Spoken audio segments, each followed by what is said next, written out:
너희는 내 앞에서 다른 신들을 섬기지 못한다.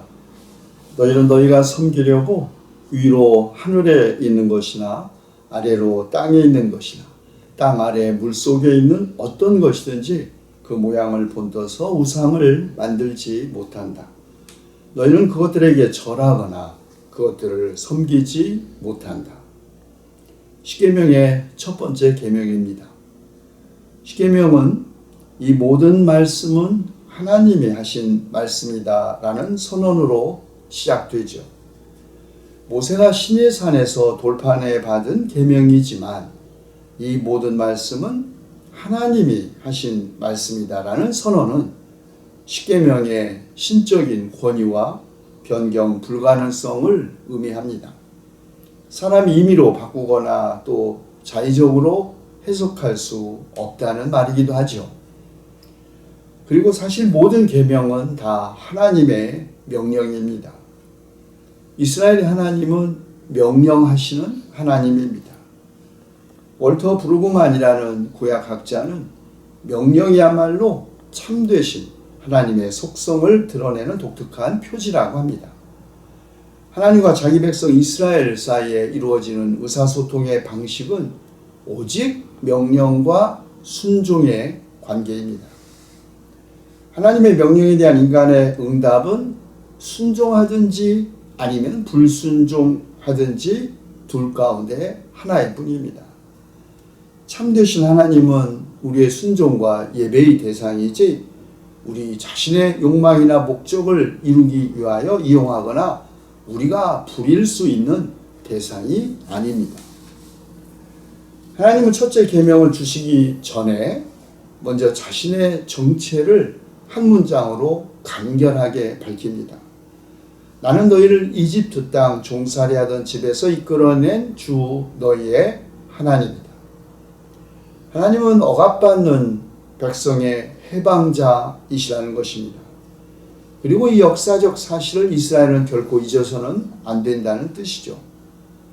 또 이 선언은 이스라엘 백성을 구원하신 하나님은 무슨 세상과 시대를 초월해 존재하는 형이상학적인 그런 존재가 아니라는 의미입니다. 하나님은 언제나 시간과 공간 안에 계시고 역사에 개입하시는 분입니다. 사실 시간과 공간을 초월해 계신 하나님은 우리에게 아무런 도움도 되지 않습니다. 또 역사에 참여하지 않는 하나님, 우리와 상관이 없지요. 주 너희의 하나님은 질투하는 하나님이다. 이 말씀, 하나님이 이 세상 일에 무관심하신 분이 아니라 이 세상 일에 열정적이고 적극적으로 개입하신다는 표현입니다. 그런데 우리를 놀라게 하는 것은 하나님의 이 역사 개입 방식이 질투라는 것이죠. 사실 질투는 적대자들에게만이 아니라 하나님 자기 자신의 백성에게도 드러납니다.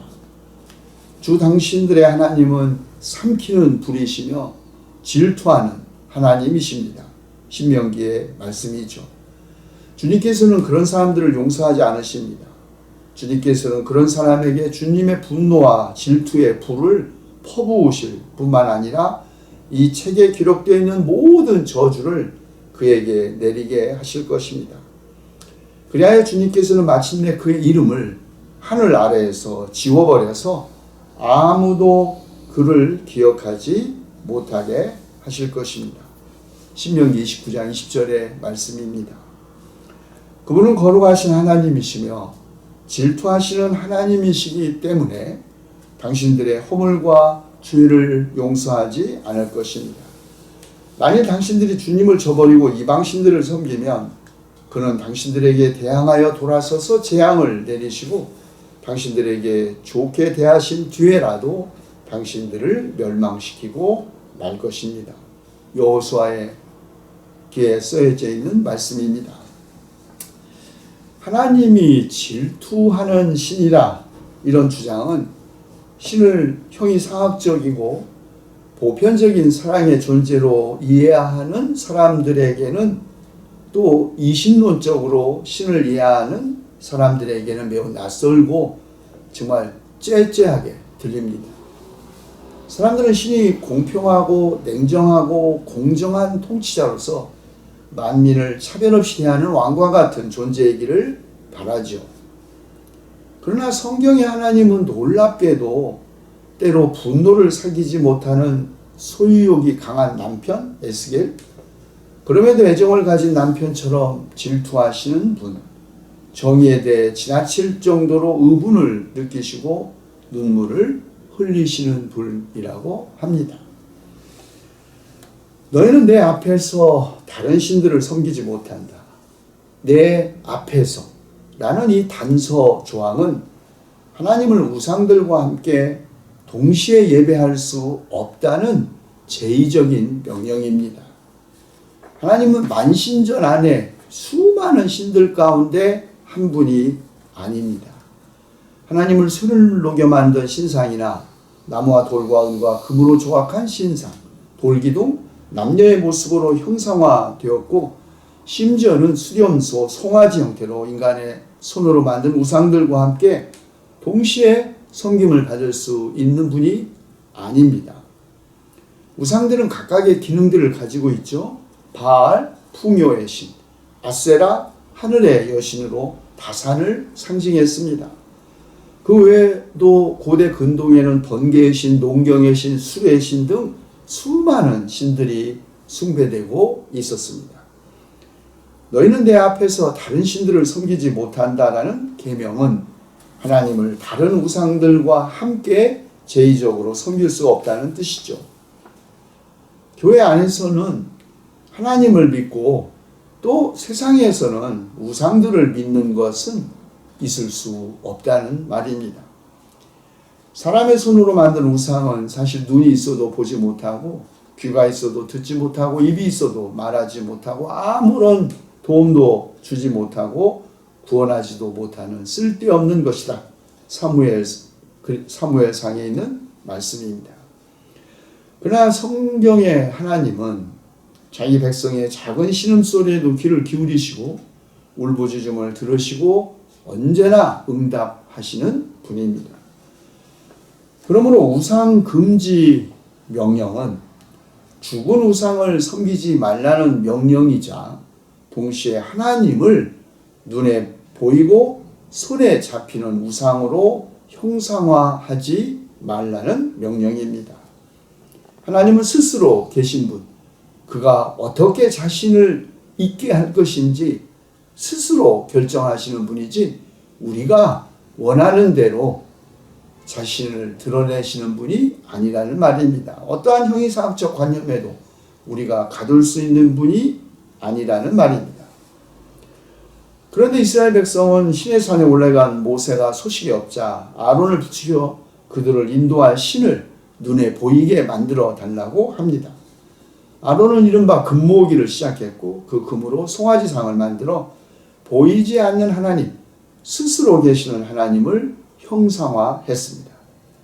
그러나 하나님은 우리가 그 후의 이야기에서 알고 있듯이 자신을 황금 송아지로 형상화하고 섬긴 이스라엘 백성을 무섭게 심판하셨죠. 우상 숭배는 보이지 않고 스스로 계시는 하나님을 보이는 사물로 사람이 조종 가능한 존재로 형상화하는 것이자 동시에 참되신 그리고 한 분이신 하나님만 섬기지 않고서도 다른 신들 혹은 다른 신적인 세력을 통하여 구원을 얻을 수 있다는 가정입니다. 그렇다면 오늘 우리 시대의 우상, 아니 하나님이 아니어도 인간을 구원할 수 있다고 인간을 강력하게 유혹하면서 섬김받는 우상은 무엇일까요? 재물입니다.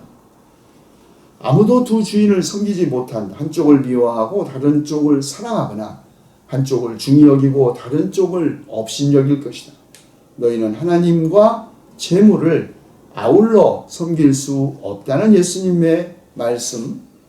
여기서 재물로 번역된 단어는 아람어 맘몬입니다. 돈, 곧 재물을 뜻하는 헬라어가 있었지만 예수님께서 굳이 맘몬이라는 아람어를 사용하신 것은 재물이 가지고 있는 신적인 세력을 과소평가하지 않으셨기 때문입니다. 그렇습니다. 사실 돈은 단지 교환수단만이 아니죠. 돈 때문에 사람이 스스로 목숨을 끊고 돈 때문에 다른 사람을 죽이기까지 하는 세상을 보면, 또 돈이면 안 되는 것이 없는 세상을 보면 돈은 우리 시대의 우상임이 분명합니다.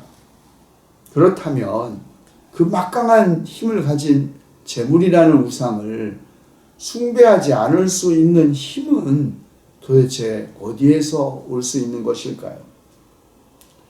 창조주이시며 역사의 주님이시고 질투하시고 심판하시는 하나님에 대한 믿음에서만 옵니다. 그리고 오늘 있다가 내일 아궁이에 들어갈 들풀도 하나님께서 입히시거든 하물며 너희들을 입히시지 않겠느냐고 말씀하신 바로 그분 예수님을 신뢰함으로써만 우리는 만몬이라는 이 거대한 우리 시대의 우상을 섬기지 않을 수 있습니다.